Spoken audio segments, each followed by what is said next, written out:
Welcome to a new edition of the Neon Jazz interview series with jazz saxophonist Claire Daly. She spent her childhood in Yonkers, New York, and saw so many live shows growing up, legendary ones, with Duke Ellington, Count Basie, Ella Fitzgerald, Lionel Hampton, Earl, Fatha, Hines, Benny Goodman, and so many more. The first time she played a baritone sax, it changed her life, and she began a very long and interesting jazz path that has forged many musical relationships. Like a lifetime collaboration with pianist and composer Joel Forrester, he's the composer of the theme for Fresh Air with Terry Gross on NPR. She is on the heels of releasing 2017's 2648 West Grand Boulevard. They are jazz interpretations of classic Motown 45 albums. So get to know her and dig this interview, my friends. Thank you so much for having me on your show. It's my pleasure. And I want to start out here kind of generically and ask you, I know you got the new album out, but give me an idea of what's going on in your world. Probably the biggest thing that's going on in my world is that the 2648 West Grand Boulevard is being released. It's been quite a journey getting to this point, and I'm very happy about it. Kind of give me an idea of what went into this album. How you feel about the sound and the message that came out of it. What I'd love to tell you about is how it came about, which was the producer, Doug Moody, who had produced a previous record for me called Baritone Monk, approached me and said, would you like to do a record of Motown tunes? Many of us, grew up on Motown music, so I was thrilled at that idea. And Doug and I chatted. We discussed, various things. It was all going to be the Motown, the Detroit years. And so we talked about some various tunes, and then I started just diving into all of Motown, Detroit, and came up with these tunes. We used the same band I had used on Baritone Monk, but we added Jerome Harris on guitar. I felt like we needed a guitar, and Jerome Harris was the perfect fit. You probably know Jerome. He played bass with Sonny Rollins for 7 years, and then Sonny heard him play guitar, and he moved him over to the guitar chair for another 6 or 7 years. Yeah. So we started rehearsing and really working. The band was very generous with their time with me. They really came over and worked on stuff a lot.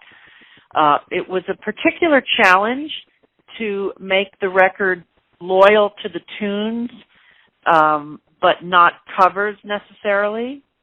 We really wanted it to be a jazz record and not a smooth jazz record. We wanted it to feel like real jazz. Yeah, and now it's found its way into reality. Beautiful. Beautiful. Let me go back in time here to your childhood in Yonkers, New York. How did you get so involved, not only in music, but more specifically into jazz? There was an epiphany moment for me when I was about 12 years old, where my father, I had started playing the saxophone randomly, the alto sax, and my father came home with tickets to a concert, which at the Westchester County Center, and there were all these bands, there were all these jazz groups from, Bob Everly and the Bobcats and Vaughn Monroe and the Dorsey Band and, all these older people, Al Klink, and then the last band on it was the Buddy Rich Band, and that split my head open, basically. It just absolutely melted my brain. And, because they were playing, they played a Beatles tune. They played Norwegian Wood. Wow. And I knew that song from the Beatles. And when I was listening to the other jazz, I was loving it because I loved the way it felt, but I didn't know the tunes yet. I was just about 12 years old. So that was maybe that moment was the way in for me, hearing the Buddy Rich Band play Norwegian Wood. The one thing I noticed about your bio is I typically try to probe the albums that you've gotten involved with, but it sounds like you saw so many good live shows. Other than that show, were there other very seminal shows that you saw that really got your jazz motors moving? Oh, yes. That's an astute observation, Joe, because that's the live music is really what drew me in. Another one that at that time, about a year later, in fact, I can tell you the date. It was September 24th, 1971, a Timex All-Star Swing Festival. My father took me to. Might have been 72. And I saw Count Basie and Duke Ellington sit at concert grand pianos opposite each other and play tunes. The Basie band was there. It might have been 72. I think it was after Louis Armstrong had died, and Ella was there, and Joe Williams, and the original Benny Goodman Quartet, and Arvell Shaw, a lot of guys that had played with Louis Armstrong. Whole bunches of people. That was a show that probably changed my life, in that I was a kid and I can tell you what I was wearing. Wow. Like, yeah. Vivid, just vivid. Some of those ones that are really epiphanies are vivid. Yeah. And so, many. My father was very supportive of my interest in the music. And so he started coming home. I lived in Yonkers, outside of Manhattan. So he started coming home with concert tickets to go hear things. And that's really what did it for me. So was it always because of this history with music and your love of playing an instrument was always something that you knew you were going to be a musician, or were there other things that you were grooming your life for? No. When I was 12, at that first concert at the county center, I dragged my father around to get autographs at the stage door, and I said to him, I would do anything to get on that bus. Like I was ready to go on the road at 12. I wanted to just go and start playing jazz. That was really what I wanted to do my whole life. Awesome. So let me tell you this, on the path to becoming a musician, or let me ask you this, I should say, you went to Berkeley. And I did go to Berkeley.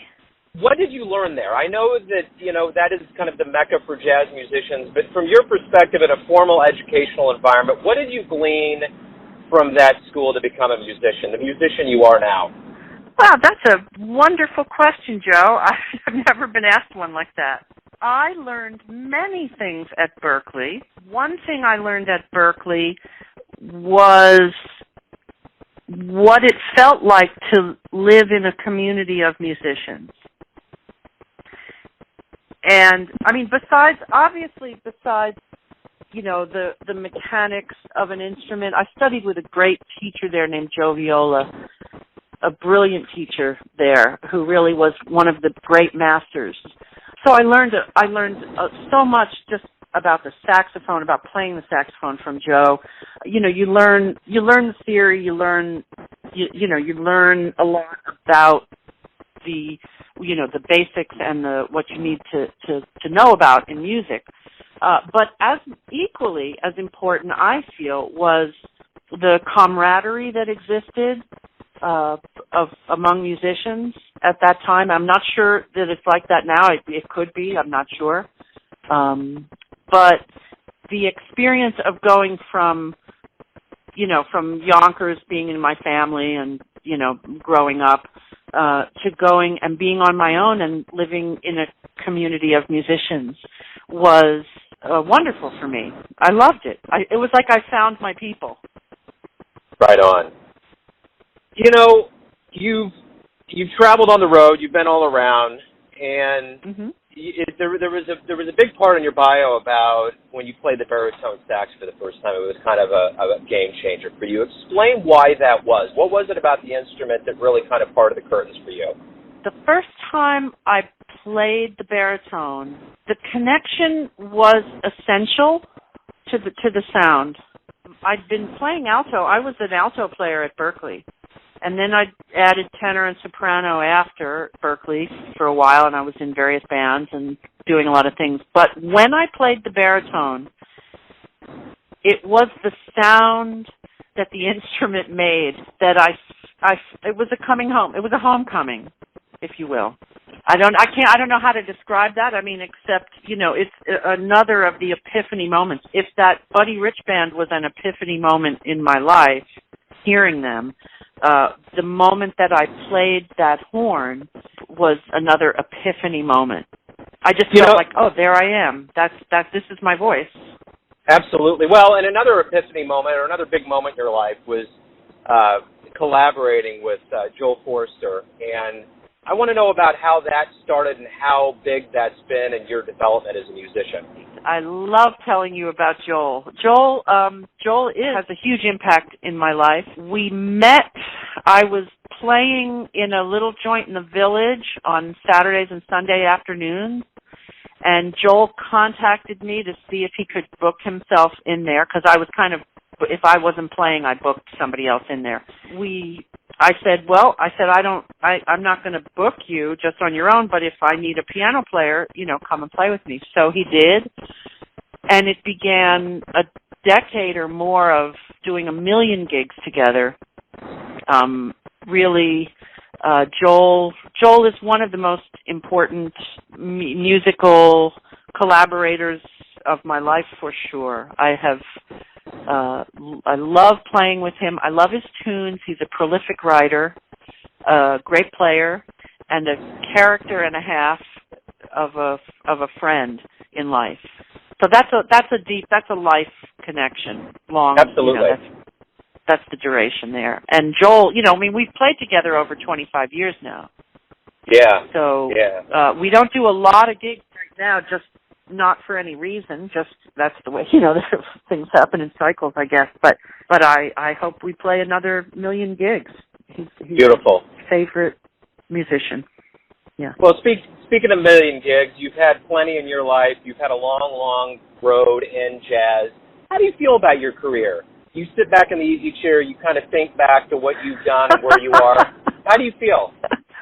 God, you have great questions, Joe. Thank you.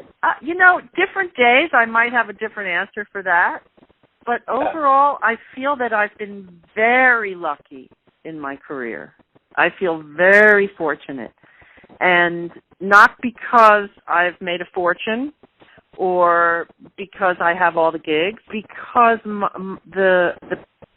the people that I've gone through my life with, I think are great people, and I've managed to support myself as a musician, and I seem to be allowed creative opportunities to develop things, and I think it's always a work in progress. We're always trying to get better and come up with new and interesting things, and it's a very interesting life for me. I've enjoyed it greatly, and hope to continue doing so for a while. Absolutely. And along those lines, the theme of your life has been loving jazz. So let me just ask you this. Why do you love jazz? I love how jazz makes me feel. I love how jazz is music that one engages with. It uses different parts of the brain. I like that. Very essentially, I love how it makes me feel, and I think that was my first connection to it when I was 12 years old, because I didn't know what songs anybody was playing or what they were doing over chord changes or any of that stuff, but I loved the way this music makes me feel. I could probably go on all day about things that I love about jazz. I love the people that are connected to the music. I often say, when you decide what you're going to do in your life, you decide the people that you're going to go through life with. And if you decide I'm going to be a lawyer, you're going to go through your life, knowing lawyers, working with other lawyers, working with other people. And for me, I don't think I could have made a better choice of the community of people that I wanted to travel through life with. I don't think I could have done better than jazz musician. I really love the jazz community, I should say, because it's more than just the musicians. It's the people that are passionate about the music, and I love that. Yeah, I agree. I do too. Let me ask you this. You've seen a lot of stellar live shows in your life, so I'm going to get into kind of the fantasy realm of questioning here and ask you, if you have a jazz DeLorean sitting out in front of your house, stocks at the wheel, you punch in the coordinates, where are you going? Who are you going to see? What show do you want to see that you haven't seen in the annals of jazz history? Wow. This is the most fun interview. Good. Well, I would get in the car, and we would go hear John Coltrane. Right on. And we might do that for a very long time. I like it. Because of all the greats that I saw, I never saw Coltrane. I really have seen a lot of the greats, but of all of them, I never saw Coltrane. Oh, but after then, like however many months after we're watching John Coltrane, listening to John Coltrane, Eric Dolphy. Yeah. Boy, well now I'm just thinking of there are all kinds of people I've never seen that I'd love to. But let's leave those at the top of the list, and I could go on. Yeah, no, that's cool. That's cool. I like that. The one thing I do want to get to, and this is kind of my final question here that's going to kind of get to the essence of who you are, not only as a musician but as a person, but everyone has a version of who you are. Your family, your friends, those that you play live for, those that are going to pick up your music, your new album. But when you wake up and you face the world, who do you think you are? What's your perception of how you approach the world, and who do you think you are? I think I am many things. I think I kind of have it all going on in there, some ways or others. I think that I see myself as a pretty self-reliant person, and sometimes funny. Qualities that I really like in other people are people that are smart and funny. So hopefully I have some version of that in here. I think I'm a person who early on sort of saw my calling in life, and I've been fortunate to be able to pursue it and to still be doing it.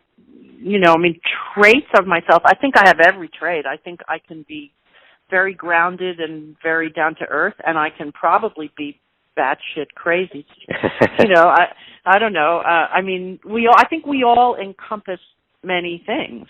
So I'm probably all of it, and I'm just somebody trying to live a decent and enjoyable life. I would love if in the final, if we could mention Doug, the producer. Doug Moody is somebody who is an altruist in the jazz realm, in that he really puts his heart and soul into his passion for the music and his money as well. He's very generous in the jazz community. He makes Brother Thelonious Ale, which is the proceeds, a portion of the proceeds of that go to the Monk Institute for Jazz Education, and he's a real altruist in the jazz realm, and I just really like to give him props because he really deserves them. And right on. He's been so generous in with me, and I just always want to mention him when I'm being interviewed. Right on. I like that. I think that's a good way to kind of wrap everything up. Claire, thank you for taking some time out today and opening up with your music and your story. I appreciate it. Well, thank you. What a great interview. You are the best. Those are the most fun questions I've answered in a long time. Beautiful. I'm glad. Thanks for listening and tuning in to yet another Neon Jazz interview, where we give you a bit of insight into the finest players in New York, KC, and spots all over the world, giving fans all that jazz. And thanks to Claire for her time, her music, and her honesty. If you want to hear more interviews, go to Famous Interviews with Joe Domino on the iTunes Store. Visit neonjazz at youtube.com. And for everything Neon Jazz, go to the neonjazz.blogspot.com. Until next time, enjoy the jazz, my friends.